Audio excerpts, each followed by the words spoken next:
Canada's homegrown tech companies have long complained that Ottawa keeps turning to giant American firms like IBM for its information technology needs, and an internal federal report suggests they're right. There is a large concentration, almost $10 billion, across a small number of large international companies, says the study, which examined federal IT spending for the last 9 years. This may indicate that not enough innovation is being developed in Canada, and is not sufficiently diversified across Canadian small and medium enterprises. It may also indicate that our IT procurement processes favor incumbents, and don't foster enough new entrants into the process. Those comments are from Alex Benai, Canada's Chief Information Officer, who was hired to shake up Ottawa's troubled tech policies and procedures. Benai was previously with OpenText, an information management firm based in Waterloo, Ontario, rising to become vice president in 2011. He became president of the Canada Science and Technology Museums Corp., which runs 3 federal museums in Ottawa, in 2014 before becoming Chief Information Officer for the federal government in April this year.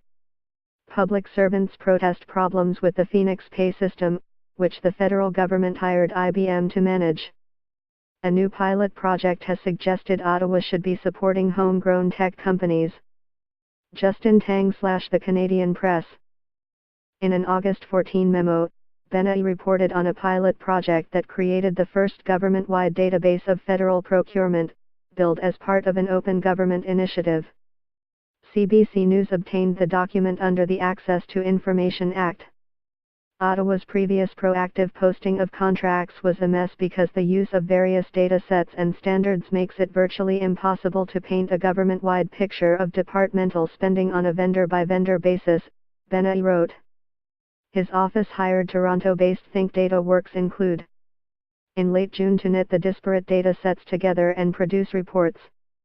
The results of the sole source contract, worth $24,860, revealed the heavy use of big international firms for major IT projects, such as the wildly over-budget and dysfunctional Phoenix pay system.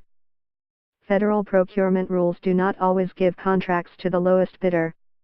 A points system also takes into other factors, including track record and qualifications of staff. The Council of Canadian Innovators, founded in 2015 and chaired by Jim Balsillie, formerly with BlackBerry, has been pressing Ottawa to steer more tech dollars to Canadian firms rather than rely on Google, Netflix, Amazon and other foreign tech giants.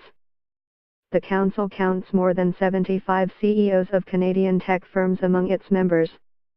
Ottawa's high-tech innovators build wish list ahead of budget. Asked to comment on the memo, Executive Director Benjamin Bergen said, "Far too often, Canadians watch IT contracts get handed out to foreign multinational companies when highly qualified domestic companies here in Canada are overlooked because the current procurement process favors incumbents and doesn't foster enough new entrants into the process. This doesn't align with Canada's goal of increasing its innovation outputs and helping domestic partners scale up," he said.